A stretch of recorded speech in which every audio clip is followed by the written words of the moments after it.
بارشوں کے سبب برساتی نالے بھی بھر گئے۔ جہلم کے برساتی نالوں میں پانی کی سطح بلند، نالوں میں طغیانی سے متعدد دیہات کا رابطہ شہر سے منقطع، انتظامیہ لاپتہ۔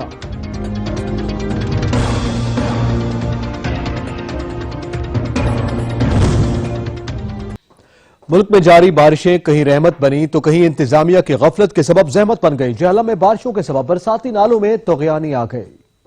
بارشوں کے سبب برساتی نالے بفر گئے۔ جہلم کے نواحی علاقہ بڑا گوہا میں بارش کے باعث نالوں میں پانی کی سطح بلند ہو گئی۔ نالوں میں طغیانی سے متعدد دیہات کا رابطہ جمیلی اور سہاوا سے منقطع ہو گیا۔ سینکڑوں افراد گھروں میں محصور ہو کر رہ گئے۔ برساتی نالے پر پل نہ ہونے کی وجہ سے آمد و رفت شدید متاثر ہو گئی، جس کے باعث شہریوں میں تشویش کی لہر دوڑ گئی۔ منتخب عوامی نمائندوں اور انتظامیہ کی نااہلی کے سبب پل کی تعمیر کا کام شروع نہ ہو سکا۔ شہریوں کے مطابق ہر بار موسم برسات میں انتظامیہ جائزہ لینے پہنچ جاتی ہے اور پل کی تعمیر کا وعدہ کر کے غائب ہو جاتے ہیں۔ ضرورت اس امر کی ہے کہ انتظامیہ برساتی نالے پر پل کی تعمیر کا وعدہ پورا کرے تاکہ شہریوں کو آمد و رفت کی مشکلات سے چھٹکارا مل سکے۔